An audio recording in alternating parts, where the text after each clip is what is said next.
Good afternoon, beta. Good afternoon to all. Now we start our class. Okay. चलो 1 minute में weight करेंगे और उसके बाद में तुरंत हमारा क्लास हम स्टार्ट कर देंगे.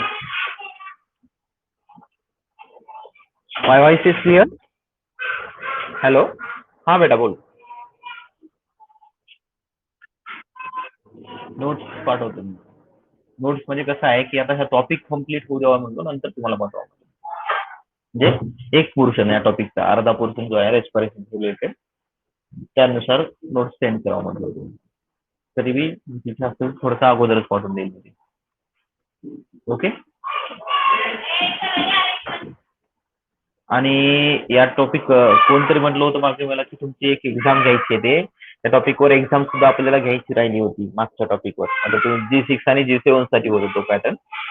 तुमच्यासाठी ती एक्झाम घ्यायची आहे का ना घ्यायची ते आपण नंतर ठरवता, कारण सेल टॉपिकवर एक्झाम राहिलेली आहे आपली. सेल द युनिट ऑफ लाईफवर तुमची जर इच्छा असेल, सॉरी सेलवर झाली, अॅनिमल किंगडम वर जी झाली होती ओटेक आणि सेलवर सुद्धा झाली आहे ना. हा बरोबर आहे, दोन्हीवर ठेवले. हा ब्रिदिंग आणि आता एक्सचेंज ह्या जेव्हा टॉपिक आपला कम्प्लीट होईल, कोणता हा रेस्पिरेशनच्या रिलेटेड, तर हा टॉपिक जेव्हा कम्प्लीट होईल तेव्हा याच्यावर सुद्धा आपण एक एक्झाम घेणार आहोत. चालेल, त्याच पॅटर्न मध्ये.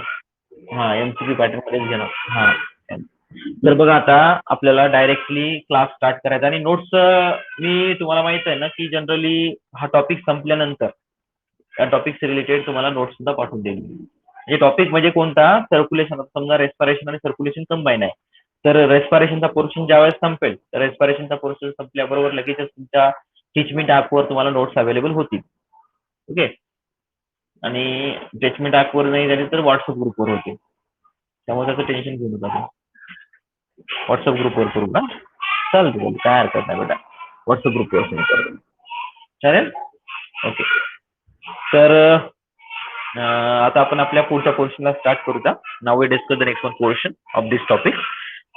तर आपण आलो होतं बघा ब्रॉन्कस पर्यंत. ट्रकिया आपण कम्प्लीट केलं होतं. नाव वी डिस्कस द ब्रॉन्कस. ब्रॉन्कस नावाचं स्ट्रक्चर आपल्याला डिस्कस करायचं आहे. ब्रॉन्कस आणि ब्रँक्युल्स हे दोन वेगळे स्ट्रक्चर आहेत. आता ब्रॉन्कस आणि ब्रँक्युल मध्ये नेमकी ब्रॉन्कसची ओरिजिन कुठं होत असते, त्याचं स्ट्रक्चर किंवा त्याचं लोकेशन कुठं असतं हे आपण थोडं डिटेलमध्ये डिस्कस करूया. Now discuss in detail. Okay. 1 minute. Okay. Bronchus the bronchi single असेल तर त्याला काय म्हणतो आपण, ब्रॉन्कस कन्सिडर करतो. डबल दोन असल्यामुळे त्याला आपण काय कन्सिडर करणार, that we call the bronchi. Okay. Singular आणि प्लुरल वर्ड आहे फक्त. नाव the trachea is divide. Trachea एकदम आपल्या थोरॅसिक कॅव्हिटीच्या बरोबर मिडलला गेल्याबरोबर ट्रकिया डिवाइड होत असते. आणि ट्रकिया डिवाइड झाल्यानंतर त्याच्यापासून दोन ब्रँचेस फॉर्म होत असतात. when trachea transfer in the middle of or thoracic cavity, that time it is divided into two branches. तर समजा आता ही आहे ट्रकिया मिडलला पोहोचली, मिडलला पोहोचल्याबरोबर या ट्रकियाचं डिवायडेशन अशा प्रकारच्या दोन ब्रँचेस मध्ये होत असतं. याला आपण काय कन्सिडर करत असतो, these are called the bronchi. त्या दोघांना मिळून आपण ब्रॉन्काय असा वर्ड वापरत असतो. This structure is called the bronchi. Okay. जे ट्रकियाच्या पुढचं स्ट्रक्चर इनडायरेक्टली सांगायला. त्यानंतर अगेन दिस ब्रॉन्काय, याच्यामध्ये जसं सी शेप्ड कार्टिलेज आपल्याला कोणामध्ये आढळलं होतं, ट्रकियामध्ये, तशाच प्रकारचं सी शेप्ड कार्टिलेज आपल्याला याच्यामध्ये सुद्धा आढळतं. C shaped cartilage occur in case of the bronchus also. Bronchus मध्ये सुद्धा हे सी शेप्ड कार्टिलेज प्रेझेंट असते. त्यानंतर आणि हे इनकम्प्लीट रिंग आहे, पूर्णपणे कव्हर केलं जात नाही, अर्धाच पार्ट कव्हर केला असतो, कारण सी शेप्ड आहे. सी शेप्ड असल्यामुळे पूर्ण पार्ट कव्हर होईल का, पूर्ण पार्ट कव्हर होत नाही, तर फक्त अर्धा पार्ट कव्हर होत असतो, अर्धा पोट जसा तसा राहत असतो. त्यानंतर again this bronchi are divide to form a primary secondary bronchi. म्हणजे जी आपण निघालेली ओरिजिनल ब्रॉन्कस असते हिला आपण प्रायमरी ब्रॉन्कस कन्सिडर करत असतो. This one is called the primary. After that when it is enter inside the lung, again it is divided into secondary and tertiary bronchi. म्हणजे पुन्हा रूपांतर कशामध्ये असतं, सेकंडरी मध्ये आणि त्याचबरोबर टर्सरी मध्ये. ही सेकंडरी झाली, त्याच्यानंतरची ही टर्सरी झाली. अशा प्रकारच्या स्ट्रक्चर मध्ये याचं रूपांतर होत असतं सेकंडरी अँड टर्सरी. म्हणजे primary bronchus is divided into secondary bronchus and tertiary bronchus. अशा प्रकारे त्याचं डिवायडेशन झाल्यानंतर lastly it leads to which area. कशामध्ये जातं परत हे बघा. सिक्वेन्शियल अरेंजमेंट जर बघितले आपण सिक्वेन्शियल अरेंजमेंट नुसार जर विचार करायला गेलो ट्रकियाच्या नंतर ब्रॉन्कस असतात, ब्रॉन्काय असतात. ब्रॉन्कायच्या नंतर काय होत असतं की पुढे गेल्यानंतर त्याचं डिवायडेशन होत असतं सेकंडरी आणि टर्सरी ब्रॉन्कस मध्ये किंवा ब्रॉन्कायमध्ये. त्याच्यामध्ये डिवायडेशन झाल्यानंतर त्याच्या पुढचं स्ट्रक्चर कोणतं असतं बेटा आफ्टर दॅट ब्रॉन्कसच्या पुढचं structure? Yes, very good, bronchioles. And these bronchioles are present inside the lungs. Terminal bronchioles specially. Terminal bronchioles. Initial bronchiole तर डायरेक्टली याला कनेक्टेड असणार. कोणाला कनेक्टेड असतात? टर्सरी ब्रँक्युलसला. ओके. तर हे ब्रॉन्क्युल जे जात असतात that is end into the alveoli. कुठे एंड होत असतं त्याचं? अल्व्हिओलाई नावाच्या स्ट्रक्चर मध्ये तो एंड होत असतो, स्टॉप होते तिथे प्रोसेस. म्हणजे एक्झॅक्टली बघा ट्रकियापासून आलो. हॅलो हॅलो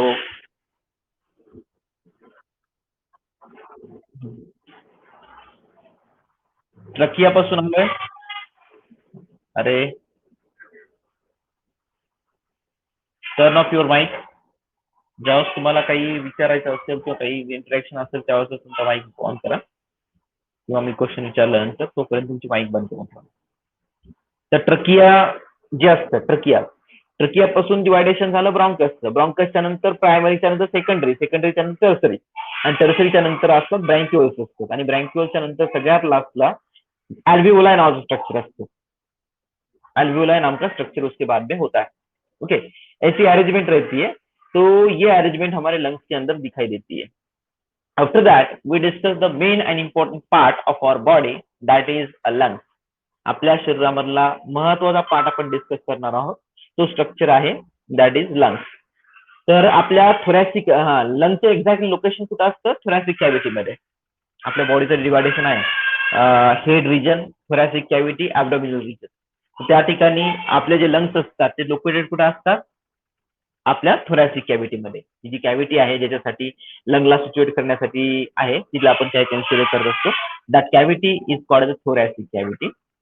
या थोरॅसिक कॅव्हिटी नावाच्या कॅव्हिटीमध्ये आपले लंग्स सिच्युएटेड असतात. दोन लंग्स असतात, pair of lungs.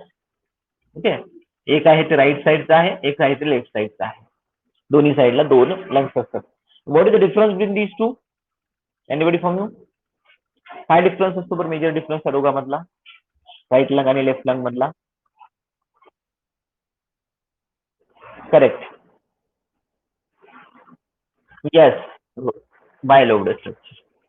Left lung is divided into two parts, that is the two lobes, and right lung is divided into three parts, that is three lobes. म्हणजे right lung मध्ये तीन part असतात. येत नाही एक minute, आता येतोय? हा हा हा.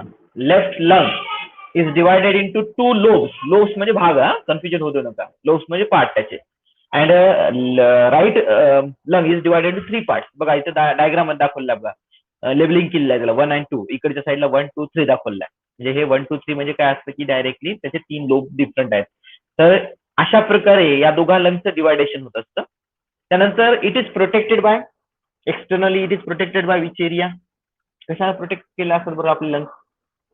थोरॅसिक कॅव्हिटीमध्ये जे आपले लंग्स असतात it is protected with the help of which structure? Protected by. कशाला प्रोटेक्ट केलेलं असतात? they are protected by a particular structure. That structure is yes, double pleural membrane.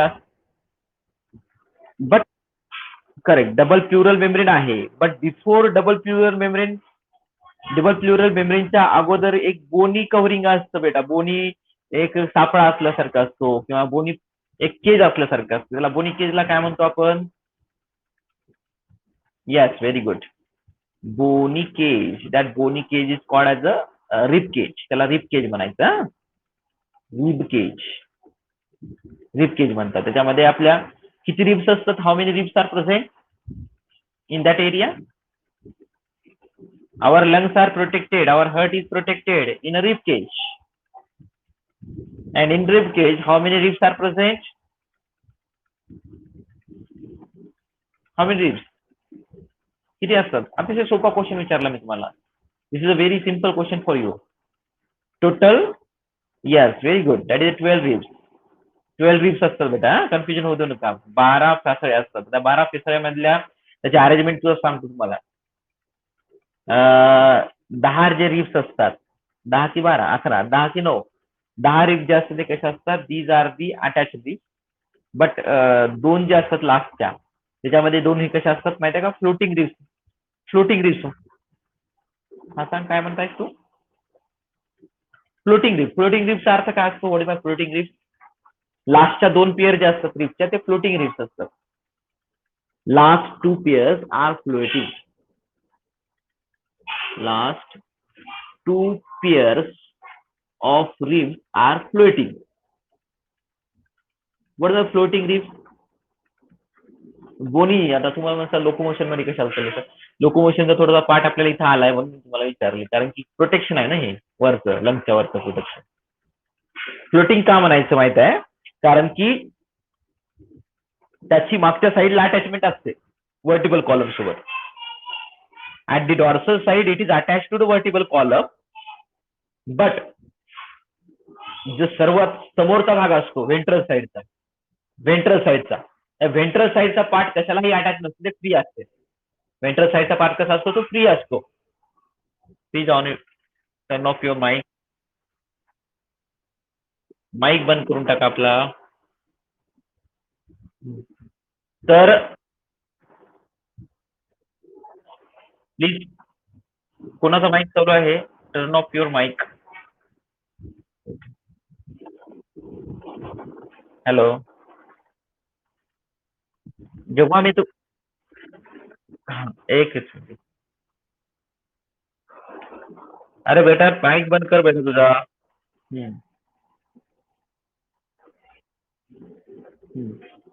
चलो चालते, जाऊ. तर बघा आपल्याला काय करायचं? लिव्ह करून काय Omkar. Okay okay sir. I think चालेल. हा हा तुझा प्रॉब्लेम कोणाचा आहे? प्रॉब्लेम हा नाही नाही ढगेचा आहे ना. ढगे आवाज येत नाही का बेटा मला तुला? ओके चालते. आवाज थोडा फ्लक्च्युएट होत आहे कारण नेटवर्क प्रॉब्लेम असेल कदाचित रजिस्ट्री तुझ्याकडे, त्याच्यामुळं, किंवा मध्ये माईक काही जणांचे ऑन होते त्याच्यामुळे तसा प्रॉब्लेम आला असतात. तर जाऊ द्या. आपण डायरेक्टली आपल्या पोर्शन कडे जाऊ का? Now discuss the next one portion. तर कदाचित रेकॉर्डिंग स्टार्ट केल्यामुळे कदाचित प्रॉब्लेम यायला का? जर झाला असेल तर मी बंद करून टाकतो ते. तर बघा आता पुढचा पोर्शन जो आपण डिस्कस करणार आहोत त्यामध्ये फ्लोटिंग रिब्स. फ्लोटिंग रिब्स का म्हणतात त्याला? कारण की त्याचं पुढचं एंड फ्री असतं, समोरच्या साईडचं एंड. मागचं एंड जरी अटॅच असलं तरी पुढच्या साईडचं एंड फ्री असतं, म्हणून त्याला फ्लोटिंग रिब्स म्हणतात.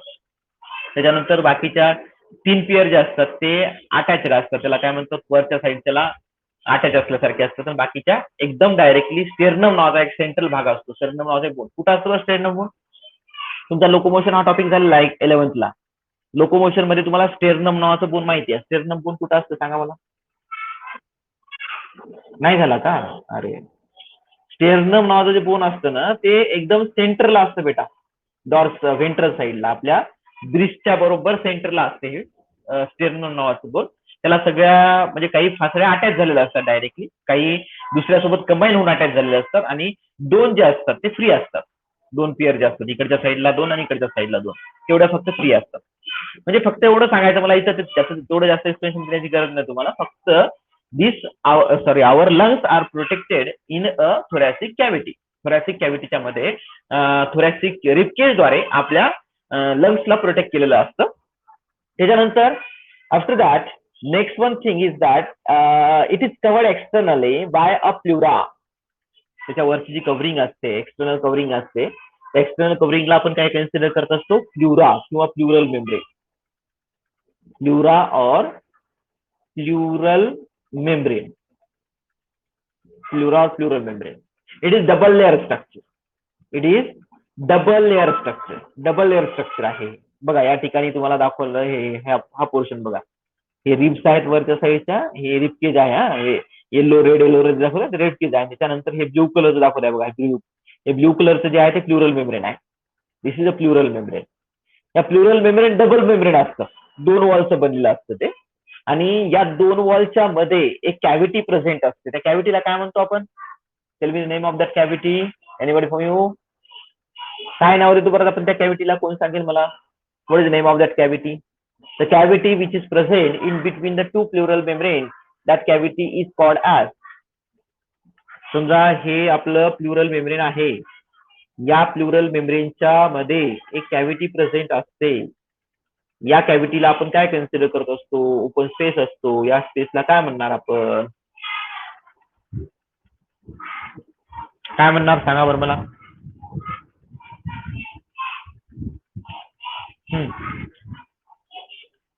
सिंपलचा कन्सेप्ट आहे, खूप साधा आणि सोपा तुमच्यासाठी. The cavity which is present between the 2 plural membrane is called as. Yes, plural cavity. त्याच्यामध्ये त्याचं नाव आहे. काही वेगळं सांगायचं प्लुरल कॅव्हिटी. आणि या प्लुरल कैविटी मध्ये जो लिक्विड असतं, इसके अंदर जो लिक्विड प्रेजेंट होता है उसको प्लूरल फ्लूइड कहा जाता है. और प्लूरल फ्लूइड का फंक्शन क्या है मालूम है क्या? इट इज यूजफुल फॉर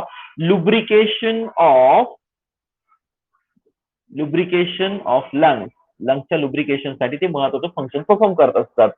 किंवा ज्यावेळेस आपलं कॉन्ट्रॅक्शन रिलॅक्सेशन होत असतं, या कॉन्ट्रॅक्शन रिलॅक्सेशन मध्ये सुद्धा ते मदत करत असतात. जे useful for the contraction as well as the relaxation, both दोन्ही गोष्टीसाठी फंक्शन करायला येते. Clearly?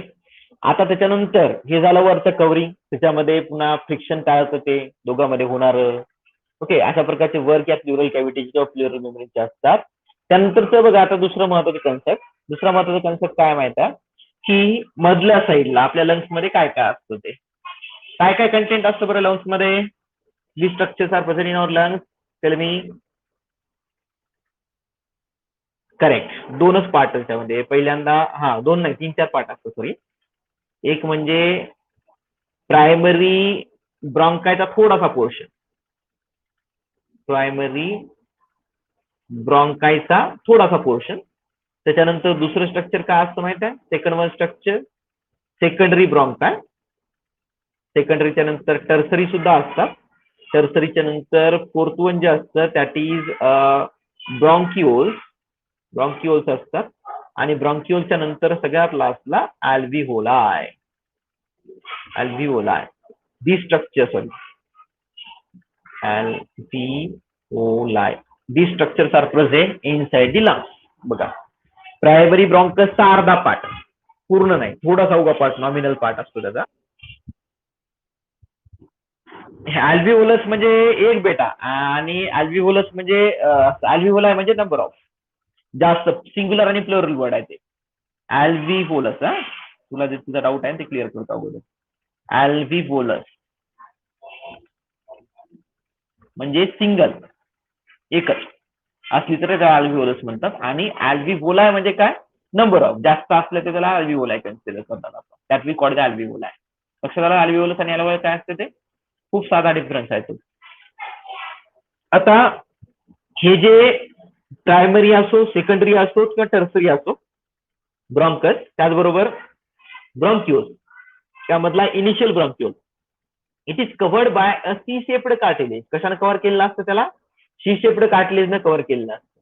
It is covered by a C shaped cartilage. अशा प्रकारच्या कार्टिलेज तुम्हाला ऑलरेडी प्रक्रियाला जसं कव्हर केलं होतं तशा प्रकारचे याला सुद्धा कव्हर केलं जातं. कोणाला? प्रायमरीला, सेकंडरीला, टर्सरीला आणि इनिशियल ब्रँक्युलला. इनिशियल ब्रँक्युल्सला.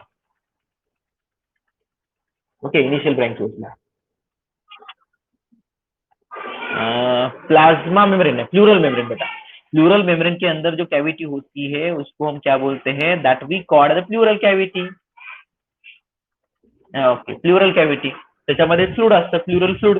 त्याच्यानुसार सर्व नावं त्याच्यानुसारच आहेत. फक्त एक नाव जरी माहित जर असलं, आपल्या सगळ्या गोष्टी लक्षात येतात रिलेटेड असणार आहे. प्लुरल मेम्ब्रेन जरी माहित असलं तर आपल्याला प्लुरल कॅव्हिटी लक्षात येते, त्याच्यानंतर प्लुरल फ्लूइड लक्षात, म्हणजे त्याच्यावर डिपेंड आहे. फक्त त्या कॅव्हिटीला नाव चेंज करायचं फक्त, बाकी काहीच नाही.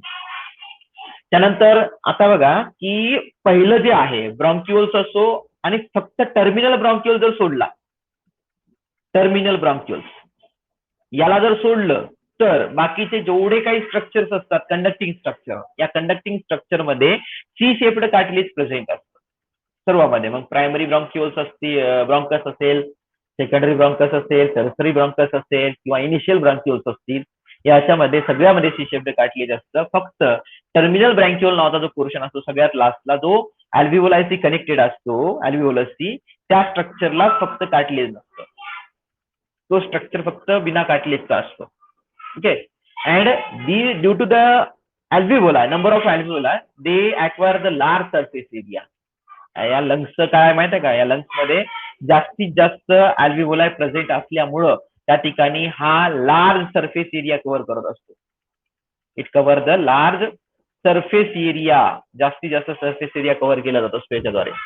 With help of this they cover the large surface area. त्यानंतर अल्व्हिओलायचं स्ट्रक्चर जर बघितलं तर आपल्याला ते एका ग्रेप सारखं स्ट्रक्चर असतं बघा. It is like the grape, simple. आणि याचे जे बंच असतात, number of branches are available and these bunches are called as, काय म्हणतो बरं आपण या बंचेसला? अल्व्हिओलायचे जे ब्रंचेस असतात या बंचेसला आपण काय म्हणतो? इसका नाम क्या होता है?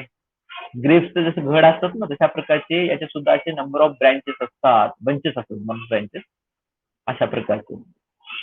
इकडं आहे, इकडं आहे, इकडं आहे. एका एका बंचला आपण काय म्हणणार? अल्व्हिओलार सॅक म्हणतात बघा त्याला. एकाला अल्व्हिओलस म्हणायचं, आणि जे ग्रुप तयार होत असतो असा एक मोठा, त्या ग्रुपच्या सॅकला एक म्हणजे बंच सारखा पोर्शन जो तयार होत असतो, या बंच सारख्या पोर्शनला आपण अल्व्हिओलार सॅक म्हणतो. That we called the alveolar sac. That we called the alveolar sac. Alveolar, sorry, sac, इसको अल्व्हिओलार सॅक कहा जाता है. ओके. कुठल्याला म्हणतात अल्व्हिओलार सॅक? या आवाज येत नाही का? एक त्या ठिकाणी हा नेटवर्क कनेक्शन चेक करून घे बेटा, कदाचित त्याचा प्रॉब्लेम येत असेल. तर हे जे दिसत आहेत ना बंचेस, हे इथले एवढे बंचेस, हे बघा, हा एक बंच, हा एक बंच. वाटलंच तुम्हाला मी डायरेक्ट तिथलं दाखवतो आपल्या ओरिजिनल पॉईंट वरून, म्हणजे तुम्हाला डायग्राम बघितल्यानंतर लक्षात येईल एक्झॅक्ट असतं ते. तर हे बंचेस जे असतात त्या बंचेसला आपण अल्व्हिओलार सॅक कन्सिडर करत असतो. That we called the alveolar sac. Alveolar sac. आता याचा अल्व्हिओलार सॅक जर आपण एका अल्व्हिओलार स्ट्रक्चर जर बघितलं कसं असतं ते स्ट्रक्चर, ठीक असतं की थिन असतं सांगा? ठीक असायला पाहिजे की थिन असायला पाहिजे?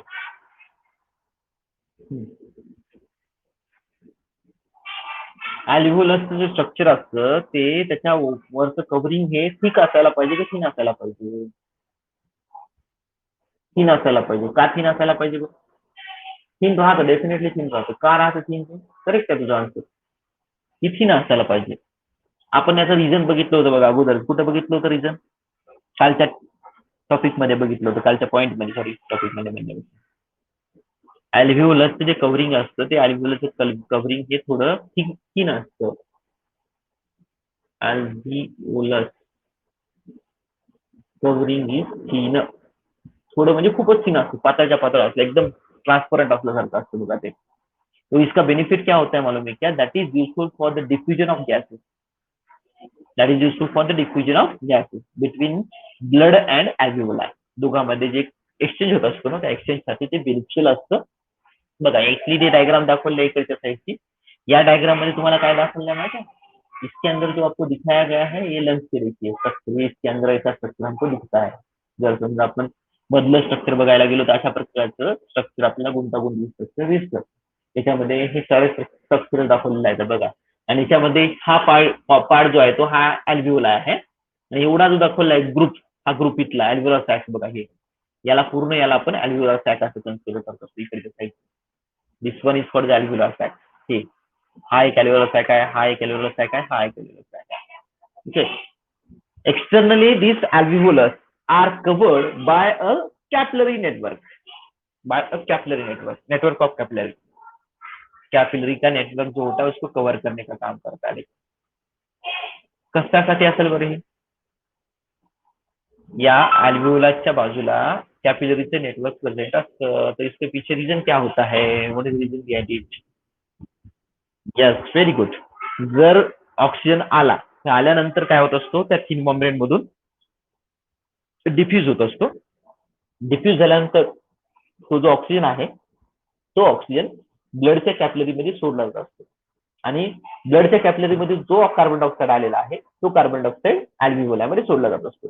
एवढ्या कारणासाठी त्या ठिकाणी अल्व्हिओलाचं पूर्ण जर स्ट्रक्चर बघितलं आपण तर एका अल्व्हिओलाच्या बाजूला त्या ठिकाणी काय असतात, कैपिलरी प्रेजेंट असतात. म्हणजे कैपिलरीचं जाळं असल्यासारखं असतं, नेटवर्क असल्यासारखं असतं. उसके बाजू में पूरा कैपिलरी का नेटवर्क प्रेजेंट होता है. तो देखिए ये सारे स्ट्रक्चर है इसके अंदर. देखो अंदर से mucus gland, mucosal lining present है प्रोटेक्शन के लिए उसके. और ये जो पल्मोनरी आर्टरी और पल्मोनरी वेन होती है, पल्मोनरी आर्टरी और पल्मोनरी वेन का मीनिंग मैंने पहले बताया था आपको. पल्मोनरी आर्टरी क्या करती है और पल्मोनरी वेन क्या करती है बेटा? काय करत असते पल्मोनरी आर्टरी आणि काय करत असते पल्मोनरी वेन? पल्मोनरी आर्टरीचं बेनिफिट काय असतं आणि पल्मोनरी वेनचं बेनिफिट काय असतं? What is the benefit of pulmonary artery and what is the benefit of pulmonary vein? हा. अच्छा, राईट राईट. म्हणजे शुद्ध अशुद्ध म्हणण्यापेक्षा तुझं करेक्ट आहे आन्सर. फक्त एक लक्षात द्या की आपण ऑक्सिनेटेड हा प्रॉपर वर्ड वापरायचा. ऑक्सिनेटेड अँड डिऑक्सिनेटेड हा जर वर्ड वापरला तरच करेक्ट येऊ शकतो आपला. Oxygenated blood and deoxygenated blood. Oxygenated blood and deoxygenated blood. आता ऑक्सिनेटेड ब्लड कशाला म्हणायचं? जे ब्लड त्या ठिकाणी ऑक्सिजन मिक्स असतो त्याच्यामध्ये त्याला आपण ऑक्सिनेटेड ब्लड म्हणतो. आणि ज्याच्यामध्ये ऑक्सिजन नसतो तर कार्बन डायऑक्साईड असतो अशा प्रकारच्या ब्लडला आपण डिऑक्सिनेटेड ब्लड म्हणतो. मग तुम्ही म्हणता सर प्युअर ब्लड कोणाला म्हणायचं आणि इम्प्युअर ब्लड कोणाला म्हणतो? प्युअर ब्लड हा कन्सेप्ट वेगळा आहे, कन्फ्युजन होऊ देऊ नका. प्युअर ब्लड इम्प्युअर ब्लड हा कन्सेप्ट वेगळा आहे. फॉर युअर काइंड इन्फॉर्मेशन आपण काय करतो नाही तर जनरली असा कन्सेप्ट लावतो की आपण प्युअर ब्लडला ऑक्सिनेटेड ब्लडला प्युअर ब्लड म्हणतो आणि डिऑक्सिनेटेड ब्लडला इम्प्युअर ब्लड म्हणतो. आता प्युअर ब्लड आणि इम्प्युअर ब्लड हा कन्सेप्ट ऑक्सिनेटेड आणि डिऑक्सिनेटेड ब्लड पेक्षा वेगळा आहे. कसा वेगळा आहे? प्युअर ब्लड कोणाला म्हणायचं सांगा बरं मला. What is pure blood? कोई भी बताओ उसका आंसर मुझे. प्युअर ब्लड कौन से ब्लड को बोलेंगे हम? कोणत्या ब्लडला आपण प्युअर ब्लड म्हणणार? Which blood is called the pure blood? Kidney कडून जे आपल्या बॉडीकडे येत असतं, लक्ष द्या इकडं, किडनीकडे फिल्ट्रेशन साठी गेलेलं ब्लड जे असतं ते ब्लड ज्यावेळेस आपल्या शरीराकडे येत असते त्या ब्लडला आपण काय कन्सिडर करत असतो? That blood is called the pure blood. Because why? Because impurities are removed from this area. त्याच्यामधल्या ज्या इम्प्युरिटीज असतात ते इम्प्युरिटीज काढून टाकलेले असतात म्हणून त्याला आपण प्युअर ब्लड म्हणतो. आणि किडनीकडे जाणारं जे ब्लड असतं प्युरिफिकेशनसाठी, किडनीकडे फिल्ट्रेशनसाठी जे ब्लड जात असतं ते ब्लड कसं असतं? That blood is the impure blood. त्याला इम्प्युअर ब्लड म्हणायचं. हा कन्सेप्ट तुमचा दुसऱ्या टॉपिकसाठी सुद्धा उपयोगाला येणार आहे. कन्फ्युजन होऊ नका. कोणत्या टॉपिकसाठी? तुमच्या बॉडी फ्लुइड म्हणजे आपलं सर्क्युलेशनसाठी, त्याच्या पुढचा पॉईंट याच्यावर. तर त्या ठिकाणी मुलं जनरली कन्फ्युज होतात त्या पॉईंटमध्ये. ऑक्सिनेटेड ब्लडला प्युअर ब्लड म्हणतात आणि डिऑक्सिनेटेड ब्लडला इम्प्युअर ब्लड म्हणतात. तसं नसतं. ऑक्सिनेटेड ब्लड आणि प्युअर ब्लड हे खूप वेगळे आहेत एकमेकापेक्षा. ऑक्सिनेटेड ब्लड म्हणजे त्या ठिकाणी असणार ऑक्सिजन असणारं ब्लड, म्हणजे त्याला आपण ऑक्सिनेटेड ब्लड म्हणतो. आणि ज्याच्यामध्ये ऑक्सिजन नाही आहे आणि कार्बन डायऑक्साईड प्रेझेंट आहे त्याला डिऑक्सिनेटेड ब्लड म्हणायचं. तर पल्मोनरी आर्टरीचं काम काय असतं? What is the role of pulmonary artery? हे अपोजिट असतात बाकीच्या आर्टरीजपेक्षा किंवा बाकीच्या वेन्सपेक्षा. Pulmonary artery as well as pulmonary veins, they are different from other arteries or other veins. Pulmonary artery and pulmonary vein, they are different from other veins or other arteries. Other artery, other vein काय करतात बरं समजून सांगा मला. या chapter सोबत मी तो topic थोडं क्लिअर करत आहे तुमचा पुढचा टॉपिक, त्यामुळं थोडं लक्ष असू द्या. Pulmonary artery and pulmonary vein, they are different from other arteries or other veins. काय असतं बरं ते? बाकीच्या आर्टरी पेक्षा किंवा वेन पेक्षा वेगळे काय असते हे सांगा मला. G6 G7 ज्यावेळेस होतं त्याच्यामधले बरेच कॅन्डिडेट इथं अवेलेबल आहेत, त्यांना हे झालेलं आहे. आय थिंक म्हणजे झालेलंच आहे. बराच पोर्शन आपण पुढे गेलो होतो. मात्र नवीन कॅन्डिडेट असल्यामुळे याच्यामध्ये बरेच सिरीमध्ये आपण हा पोर्शन पुन्हा चालू केला किंवा काही पोर्शन राहिला असता पुन्हा स्टार्ट केला. सांगा बरं मला कोण सांगू शकेल? Anybody from you? थोडं थोडं तुमच्याकडून इंटरेक्शन एक्सपेक्टेड आहे मला. Pulmonary artery and pulmonary vein is different from other arteries and other veins. Why? Why is it different from other vein, other arteries and other veins? Yes. Why is Sri Krishna? Sri Krishna, why is आवाज येत नाही माझा तुला? Okay. आता येतो का बेटा? बघ एकदा. रूपा काय म्हणते तू? Vein flow oxygen blood towards the heart. Yes. Correct correct. Oxygenated नाही बेटा, डिऑक्सिजनेटेड. रूपा या ठिकाणी डिऑक्सिजनेटेड ब्लड कॅरी करत असते वेन आपल्या कुठून? बॉडी पार्ट कडून आपल्या हर्ट कडे. आणि आर्टरी काय करत असते? Artery is responsible for which function? Artery is responsible for carry oxygenated blood to the different parts of our body. म्हणजे काय करते? ऑक्सिजनेटेड ब्लडला बघा, आपली आर्टरी काय करत असते? आर्टरी का फंक्शन क्या होता है? आर्टरी का फंक्शन होता है कि ऑक्सीजनेटेड ब्लड को कहाँ कैरी करती है? हर्ट से हमारे बॉडी ऑर्गन तक, बॉडी टिश्यूज तक, बॉडी पार्ट तक कैरी करती है. और जो वेन होती है, वेन का फंक्शन क्या है देखिए, vein is responsible for carry deoxygenated blood from our body part to heart area, heart कडे ट्रान्सफर करतात. मात्र हे समजलं का मला सांगा अगोदर. मात्र आपली पल्मोनरी आर्टरी आणि पल्मोनरी वेन याच्यापेक्षा वेगळे असतात. Y they R different from this artery and this Wien? Pulmonary artery and pulmonary veins, they are different.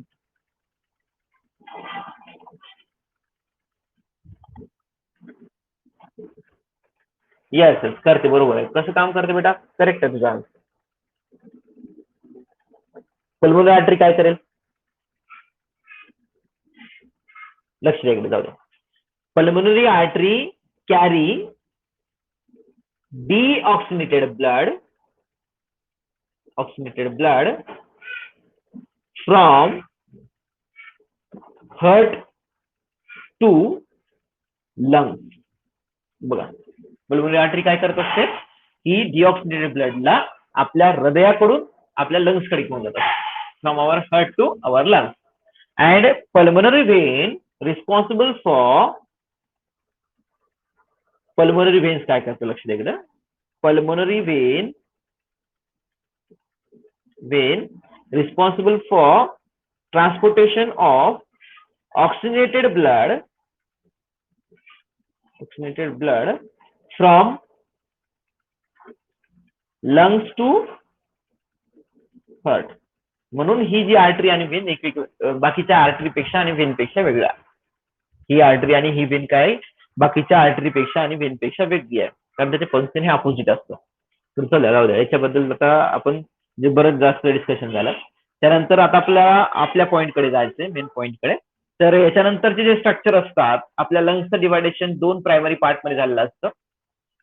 याच्यामध्ये काही जे असतात ते रेस्पिरेटरी पार्ट असतात आणि काही जे असतात ते alveoli and their ducts are the respiratory or exchange part of our respiratory system. तुम्हाला माहित आहे, मी 2 स्ट्रक्चर सांगितले, कंडक्टिंग पार्ट आणि respiratory part, exchange part. Sorry, conducting part कोणते असतात? जे कॅरी करतात. मग ती ट्रकिया असेल, लॅरेंक्स असेल, फॅरेंक्स असेल, ब्रॉन्कस असतील, ब्रॉन्क्युल्स असतील, ही कंडक्टिंग पार्ट झाले. आणि एक्सचेंज पार्ट कोणते असतात? जे एक्सचेंज करतात एक्झॅक्टली ब्लडचं, जसं की अल्व्हिओला आहे, अल्व्हिओलाचं मेम्ब्रेन आहे, कॅपिलरीचं वरचं कव्हरिंग आहे, टिश्यू फ्लुइड आहे. तर आपण एक्सचेंज पार्ट कन्सिडर करत असतो. तर अल्व्हिओला जर बघितलं, अल्व्हिओला आणि त्याचे डक्ट जे असतात, these are the exchange part. alveoli and their duct are exchange part. Alveoli and their duct. Duct म्हणजे कशाला म्हणायचं? Duct, what about duct? are exchange part किंवा respiratory part.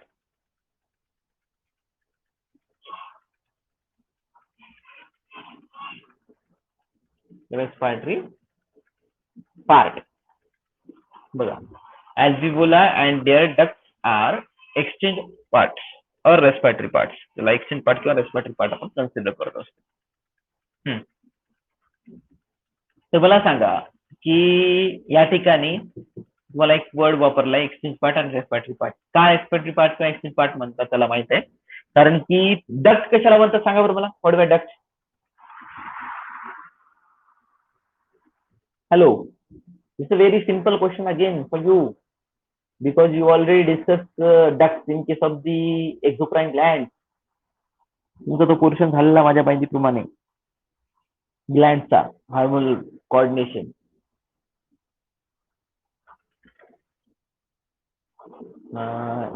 एक्सचेंज करणे बरोबर आहे, अल्व्होलार फंक्शन झालं बेटा.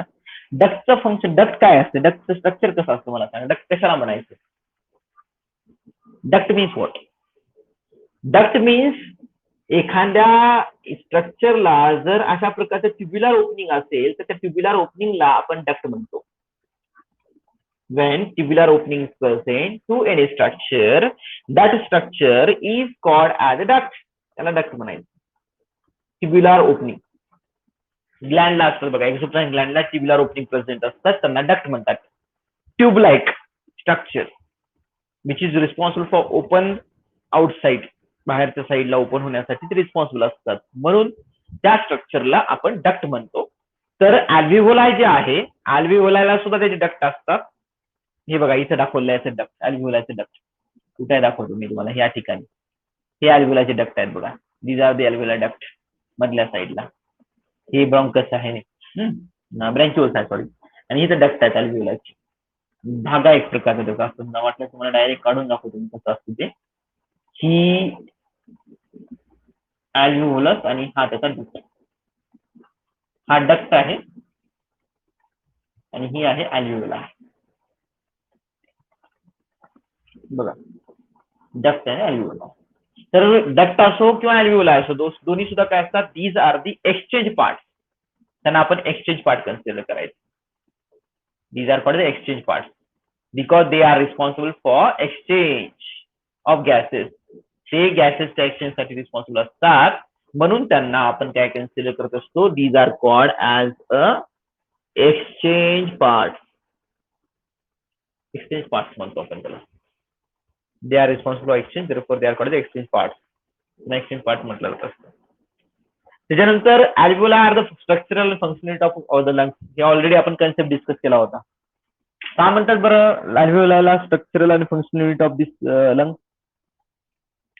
Why alveoli are called as a structural and functional unit of lungs? Tell me anyone from you. कोई भी बताओ मुझे कि alveoli को structural end functional unit of lung क्यों कहा जाता है? बहुत सिंपल सा क्वेश्चन है आपके लिए ये, कि alveoli को क्यों उसका स्ट्रक्चरल एंड फंक्शनल यूनिट बोलेंगे लंग्स को. बहुत बार हमने ये वर्ड रिपीट किया है. हा यस, गॅसेसचं एक्सचेंज केलं जात असतं. म्हणजे एक्झॅक्टली त्या ठिकाणी तो जी वर्किंग असते आपल्या लंग्सची, त्या सर्व मेन वर्किंग जी आहे त्याच्यावर डिपेंड असते. लंग्सची जी मेन वर्किंग असते ती मेन वर्किंग अल्व्हिओलस वर डिपेंड असते किंवा अल्व्हिओलावर डिपेंड असते, म्हणून त्याला आपण काय कन्सिडर करत असतो, that we call as a functional unit of lung. उसको फंक्शनल, स्ट्रक्चरल और functional unit of lung consider किया जाता है. उसी को स्ट्रक्चरल और functional unit of lung consider किया जाता है. Okay, another important thing is that, इसके बाद में देखिए, ये देखिए इंटरनल स्ट्रक्चर ऑफ लंग्स में ऊपर का है मार्फोलॉजी है एक्सटर्नल स्ट्रक्चर. अभी देखिए रेस्पिरेशन की स्टेप्स हमको देखनी है. आपल्याला रेस्पिरेशनची स्टेप्स बघायच्या आहेत. तर रेस्पिरेशनच्या स्टेप्स कोणत्या कोणत्या असतात? पहिले असते बघा ब्रीदिंग. तर त्याने पल्मोनरी व्हेंटिलेशन म्हणतात ब्रीदिंगला. ऑलरेडी एकदा झालेलं होते, मग तुम्ही सुद्धा आपण जर पुन्हा बघत आहोत. आपल्याला थोडंसं स्टेट बोर्डच्या सिलेबस चॅप्टरकडे याच्याकडे जाऊ, पोर्शनकडे काही राहिला असेल त्याच्यामध्ये तर तसं काहीच राहिलं नाही. जनरली इकडे सगळं चालेल. हे बघा अल्व्हिओलस किती असतात, एका अल्व्हिओलस सॅक मध्ये 2 लूप आहेत. एका अल्व्हिओलस सॅक मध्ये 10 ते 12 अल्व्हिओलाई प्रेझेंट असतात.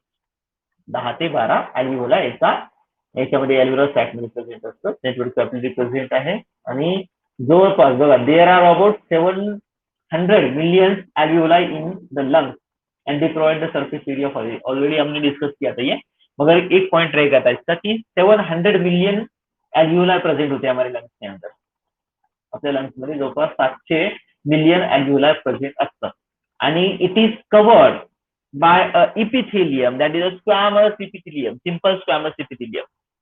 अल्व्हिओलाई जे असतात ते सिंगल लेअर्ड असतात आणि सिंगल लेअर असल्यानंतर त्याच्यावरचं जे इपिथिलियम असतं या इपिथिलियमला आपण काय कन्सिडर करत असतो किंवा कोणतं असतं epithelium, that is a simple squamous epithelium. कोणतं इपिथिलियम असतं याच्यामध्ये क्वेश्चन विचारला जाऊ शकतो बरे तुम्हाला. Simple squamous epithelium present in wall of alveoli. Okay, that's why they are very thin. त्याच्यानंतर on a basement membrane of कनेक्टिव्हिटीच्या बेसमेंट मेम्ब्रेनवर ते सिच्युएटेड झालेलं असतं. आपण ऑलरेडी डिस्कस केलं तुम्ही स्ट्रक्चरल ऑर्गनायझेशन मध्ये. ओके, आणि तो सरफेस एरिया प्रोव्हाइड करत असतो कशासाठी, गॅसेसच्या एक्सचेंजसाठी. It provide the surface area for gases exchange. तुम्हाला एक क्वेश्चन अगोदर यांनी विचारलाय बघा तुमच्या याच्यामध्ये टॉपिक मध्ये, की एखाद्याला जर समजा Shreyas choked while eating the dinner eating करता समजा त्याला चोकिंग झाली म्हणजे ते हिकुपिंग होते ना, उचकी लागते बघा, ठसका लागतो. How can you help him, कसं मदत करू शकता तुम्ही त्याला. What is the immediate help that can be given to him, कोणत्या प्रकारची इमिडिएट मदत तुम्ही त्याला देऊ शकता. सिंपल कन्सेप्ट आहे. हे कशामुळे होतं बरं choking, choke by while they are eating, sorry, he is eating. काय करू शकता बरं, कोणत्या प्रकारची मदत करू शकता त्याला. Which type of help you provide to Shreyash? They ask one question for you. It is depend on the glottis, epiglottis. Glottis, epiglottis वर डिपेंड क्वेश्चन आहे हा. तुम्हाला सांगा कशी मदत करू शकणार आपण त्याला.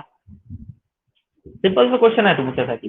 तुम्हाला मी सांगितलं होतं, काय सांगू शकलं होतं, की त्याला सिंपल पाणी जरी प्यायला दिलं तर हे कमी होते. का कमी होते त्याचं रिझन सांगितलं होतं. कारण ते फूड मटेरियल जे असतं सिलेरी ऍक्शन वर येत असतं आणि वर आल्यानंतर तिथं अटकून बसतं त्या पॉईंटला, दोघांच्या जॉईनिंगच्या पॉईंटला. आपण जर पाणी पिलं तर काय होईल, ते मटेरियल आपल्या एलिमेंटरी कॅनलमध्ये ट्रान्सफर होत असतं, पुढे पास होत असतं.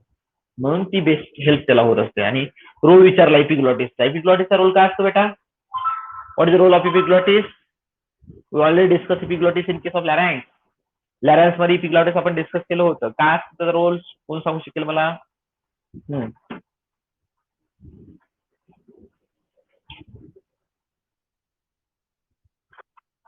Yes, very good. Food particle glottis मध्ये म्हणजे डायरेक्टली आपल्या रेस्पिरेटरी ट्रॅक मध्ये जाऊ देत नाही. हे सगळ्यात महत्त्वाचं फंक्शन असतं त्याचं. It protect, okay, it prevent the entry of food particle inside the respiratory track. It is door like structure, opening flap like structure, flap सारखं स्ट्रक्चर असतं ते. त्याच्यानंतर वरच्या साईडला काही क्वेश्चन तुम्हाला दिलेले आहेत बघा, की Kavya underwent surgical process called rhinoplasty. Rhinoplasty हा थोडा कन्सेप्ट तुम्हाला सांगावा लागेल मला. रिनोप्लास्टी काय असतं ते. रिनोप्लास्टी माहिती आहे तुम्हाला. अँजिओप्लास्टी ऐकलं का. रिनोप्लास्टी तशाच प्रकारचा आहे. त्यांनी फाइंड आउट विचारलं तुम्हाला. मग आपल्याला याचा आन्सर देणं तुम्हाला आवश्यक आहे. रिनोप्लास्टी, यु नो अँजिओप्लास्टी. अँजिओप्लास्टी नाव बऱ्याच जणांना ऐकलं असेल बघा. अँजिओप्लास्टी काय असते हे. अँजिओप्लास्टी सांगा जाऊ दे मला. रिनोप्लास्टी आपण डिस्कस करू नंतर लगेच, म्हणजे आताच बंद करायचं आहे. 2 मिनिटं फक्त राहिलेली आहेत आपल्याकडे. 1-2 मिनिटांमध्ये आपण फास्ट फॉरवर्ड. अँजिओप्लास्टी म्हणजे काय केलं जात असतं माहिती आहे का, की ज्यावेळेस एखाद्या पर्सनचं हार्टचं ऑपरेशन, आता हार्टच्या मध्ये व्हेसल ब्लॉक होतात बघा, आर्टरी ब्लॉक केले जात असतं कोलेस्ट्रॉलमुळे. कोलेस्ट्रॉलच्या मुळे आर्टरीमध्ये डिपॉझिशन जर झालं तर डिपॉझिशन झाल्यानंतर काय होत असतं माहिती आहे का, या आर्टरी ब्लॉकेज तयार होत असतात. त्या ब्लॉकेज जर तयार झाले असतील तर त्या ब्लॉकेजला जर काढायचं असेल तर आपल्याला, when we remove that blockage, that time we use one technique that is called the angioplasty. Angioplasty मध्ये काय केलं जातं माहिती आहे, स्टेन नावाची स्प्रिंग टाकली जात असते त्यामध्ये, स्प्रिंग सारखं स्ट्रक्चर. ती तिला व्यवस्थित मेंटेन करते या आर्टरीला कॉन्ट्रॅक्शन रिलॅक्सेशन करण्यासाठी. आणि आपलं जे ब्लडचं फंक्शनिंग असते, ब्लडचं फंक्शनिंग मेंटेन केली जात असते. जिथले मी डिस्क्रिप्शन तुम्हाला दिलं नंतर आपल्या टॉपिक मध्ये, कोणत्या ब्लड बॉडी फ्लुइड आणि सर्क्युलेशन मध्ये, तर हे स्प्रिंग टाकली जात असते, स्प्रिंग सारखं स्ट्रक्चर, त्याला स्टेन म्हणतात, स्प्रिंग टाकणं म्हणतात त्याला. ते टाकल्यानंतर ती आर्टरी बरोबर फंक्शनिंग करते, कॉन्ट्रॅक्शन रिलॅक्सेशन प्रॉपरली करू शकते. नाहीतर मग त्याला हार्ट अटॅक येण्याचे चान्सेस असतात जर समजा आपण स्टेन टाकलं नाही तर. मग रिनोप्लास्टी तसंच आहे बघा. रिनोप्लास्टी कोणामध्ये वापरतात माहित आहे, ज्यांना अस्थमा झालेला आहे किंवा लंगच्या रिलेटेड प्रॉब्लेम असतात, अशा प्रकारच्या पर्सन मध्ये जर त्या ब्रॉन्क्युल्स मध्ये जर चोकअप झालेला असेल, त्या चोकअपला काढण्यासाठी तिथला म्युकस मेम्ब्रेन काढून टाकला जात असतो, अनवॉन्टेड म्युकस मेम्ब्रेन, आणि त्या ठिकाणी अशा प्रकारचे स्ट्रक्चर टाकले जात असतात. त्याला रिनोप्लास्टी म्हणतात. That we call rhinoplasty. This one surgery. त्याच्यानंतर नेक्स्ट वन बघा आता, टॉन्सिल्सचा रोल तुम्हाला माहित आहे काय असते? टॉन्सिल्सले विच रोल मी सांगितलं होतं बघा तुम्हाला ऑलरेडी स्टार्टिंग करता वेळेस सांगितलं होतं. फॅरेंक्स सांगता आय थिंक. फॅरेंक्स सांगता वेळेस मी तुम्हाला टॉन्सिल्सचा रोल सांगितला. तर कोण सांगू शकेल मला? What is the role of tonsils? Tell me anyone from you. काय करतात बेटा ते? हॅलो, बरोबर आहे, तुझा आन्सर करेक्ट आहे. माझा तुझा आवाज क्लिअर आला नाही मला. Hello, yes yes, first attack म्हणजे एखादा जर पॅरासाइट पॅथोजन समजा कोणताही, मग तो व्हायरल पॅथोजन असेल, त्यानंतर एखादा जर समजा बॅक्टेरियल पॅथोजन असेल, तो जर आपल्या शरीरामध्ये एंट्री करू लागला तर तो काय करतो, पहिल्यांदा अटॅक करण्याची रिस्पॉन्सिबिलिटी कोणाची असते? त्या टॉन्सिल्सची असते. ते त्याला एंगल्फ करतात आणि एंगल्फ करून मारण्याचा प्रयत्न करतात, जर त्याच्या लिमिटमध्ये असेल तर. आणि जर त्याच्या लिमिटमध्ये नसेल तर ते काय करतं, त्याच्यावर ओव्हरकम होतं आणि त्याला स्वेलिंग होत असते, इन्फेक्शन क्रिएट होत असते त्याच्यामध्ये. अशा प्रकारे आपण हा एवढा पोर्शन बघितला. तर उद्याला आपण याच्या पुढचा पोर्शन डिस्कस करणार आहोत. जर तुम्हाला याच्या रिलेटेड काही डाऊट असतील तर तुम्ही विचारू शकता, कारण तुमचं नेक्स्ट लेक्चर चालू होईल कदाचित, त्यामुळे आपण या ठिकाणी स्टॉप होऊ. ओके, आहे का कोणाला काही डाऊट? हा, नोट्स प्रोव्हाइड करतो बेटा मी, टेन्शन घेऊ नका. तुमचा हा पोर्शन तर संपू द्या. एवढा पोर्शन रेस्पिरेशनचा पोर्शन झाला म्हणजे जेवढा 2-3 दिवसामध्ये ते होईल तेवढं. त्याच्यानंतर ते पोर्शन झाल्यानंतर, कारण की एक युनिट होऊ द्यावं लागेल, एक पार्ट आपल्याला बीट तर होऊ द्यावं लागेल. बीट झाल्यानंतर तुम्हाला देईल मी, किंवा जर त्याच्या अगोदर पॉसिबल झालं अगोदर देऊन टाक, चालेल. जेवढं होईल तेवढं लवकरात लवकर देऊन टाक. काय म्हणणं आणि काय तुझं? Okay okay. हा अश्विनी, लक्षात आलं, नोट्स भेटून जातील तुम्हाला, त्याचं काही टेन्शन नाही, घेऊ नका. तर आता आपण आजच्यासाठी क्लास स्टॉप करू द्यायचे. असतील काही डाऊट तुम्हाला तर तुम्ही पाठवू शकता मला किंवा विचारू शकता. Okay, bye.